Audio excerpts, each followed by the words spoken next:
For a horrifying second, she felt a tiny, icy pressure against the back of her ankle, and then she heard a slight, broken giggle that seemed to come from right behind her ear.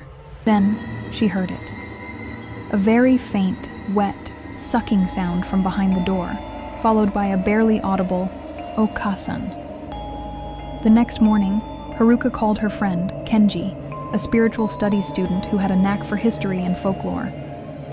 Kenji arrived, his eyes instantly drawn to Haruka's drawn face. Haruka pulled out the jar, still wrapped in the towel. Kenji's composure instantly broke. "Haruka, what is that ceiling string? It's an old shibari, binding knot." Kenji took a shaky breath. "I've heard of this. Don't open it. That's a Vongni, a spirit of an unborn child, a Kodama spirit. Someone didn't just contain it, they bound it for a terrible piece. If you unseal it, it won't just leave. It will be looking for a mother." But it was too late.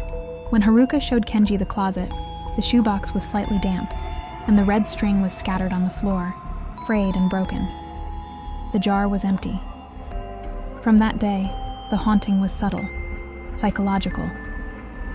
Haruka was permanently cold indoors, even with the heat on.